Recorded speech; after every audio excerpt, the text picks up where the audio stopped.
15 января 1979 года самолет Ан-24Б с экипажем 327-го летного отряда Украинского управления гражданской авиации Аэрофлота выполнял регулярный пассажирский рейс 7502 по маршруту Таллин-Днепропетровск с промежуточной посадкой в Минске. На борту самолета находилось 14 человек, 5 членов экипажа и 9 пассажиров.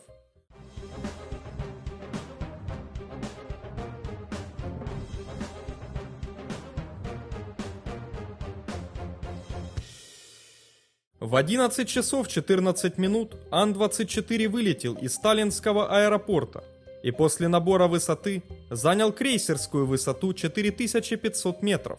Согласно полученному экипажем перед вылетом прогнозу погоды, в Минске ожидалась сплошная облачность с нижней границей 100 метров и верхней 1000 метров. Слабый снег, небольшая дымка, видимость 2000 метров, умеренная болтанка, в облаках возможное обледенение, ветер юго-восточный 12 метров в секунду.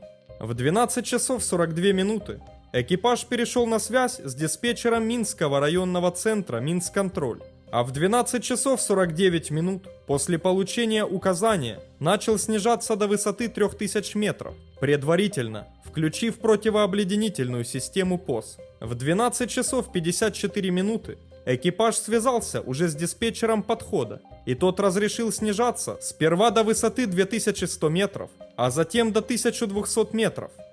Заняв высоту 1200 метров и находясь в 31 километре от Минского аэропорта, экипаж перешел на связь с диспетчером круга. В 12 часов 59 минут экипаж выставил на высотомерах давление аэродрома и, летя в облаках, начал снижаться до высоты круга 400 метров. В это время над Минском небо было затянуто облаками с нижней границей 150 метров, видимость 2500 метров, ветер восточный 9 метров в секунду. То есть прогноз погоды оправдался, хотя диспетчер круга не стал передавать экипажу фактическую погоду. Когда расстояние до аэропорта составляло 19 километров, экипаж перешел на связь с диспетчером посадки. В 13 часов 3 минуты экипаж выполнил контрольную карту перед посадкой, а затем командир после доклада об отсутствии льда на обеих плоскостях крыла вышел на связь с диспетчером и доложил: «Вошел в глиссаду, шасси выпустил, к посадке готов». Тогда диспетчер разрешил посадку по магнитному курсу 120 градусов и сообщил, что они находятся на удалении 9 километров.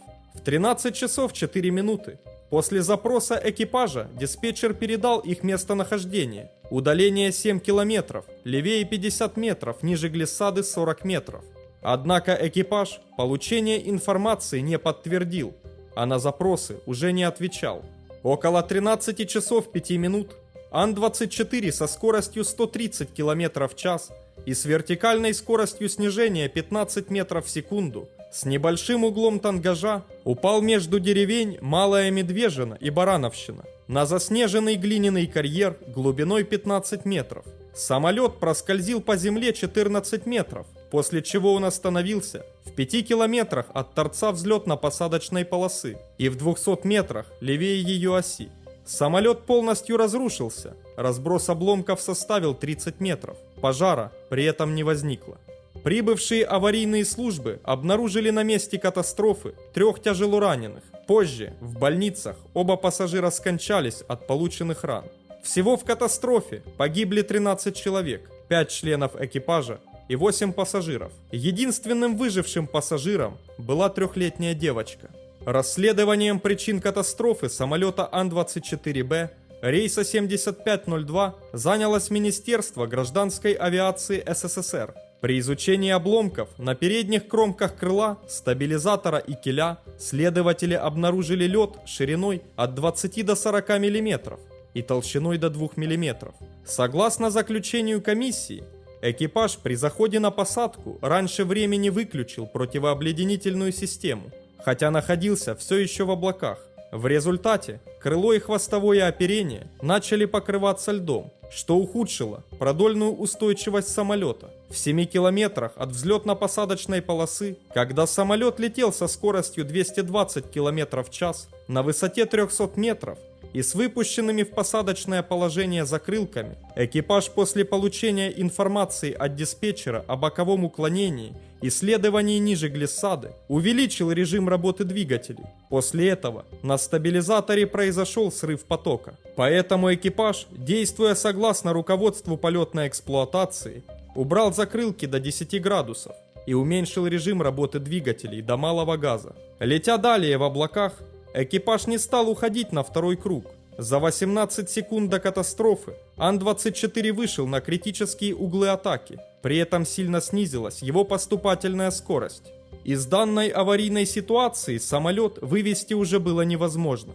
Главная причина авиационного происшествия – частичная потеря продольной устойчивости самолета в посадочной конфигурации с закрылками, выпущенными на 38 градусов, с обледеневшим вследствие преждевременного выключения ПОС стабилизатором. Сопутствующими факторами стало то, что летных испытаний по определению характеристик продольной устойчивости и управляемости со льдом на кромке стабилизатора, а также клевки с пикированием самолета не проводились. На самолете Ан-24 наличие обледенения на стабилизаторе неблагоприятно влияет на характеристики продольной устойчивости. В руководстве полетной эксплуатации отсутствуют четкие рекомендации по выводу самолета из предклевкового состояния в нормальный режим полета. В руководстве полетной эксплуатации не указан порядок действий по разгону скорости при уборке закрылков и уходу на второй круг, если самолет не перешел или удержан от клевка. Выполнение рекомендаций руководства полетной эксплуатации в этом случае выводит самолет на близкие к критическим углы атаки. На действующих тренажерах самолета Ан-24 невозможно имитировать признаки клевка и проводить тренировки экипажей по выводу самолета в нормальный режим полета.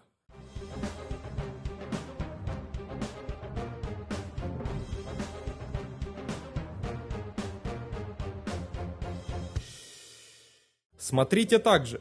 18 марта 1997 года авиалайнер Ан-24РВ авиакомпании «Ставропольская акционерная авиакомпания» выполнял международный пассажирский рейс 1023 по маршруту Ставрополь-Трабзон. Но через 32 минуты после взлета, во время крейсерского полета на высоте 6000 метров, внезапно разрушился и рухнул в лес в районе Черкесска. Друзья, на нашем втором канале регулярно выходят интересные видео про экологические, техногенные, а также катастрофы по вине человека. Подписывайтесь, чтобы не пропустить новые истории.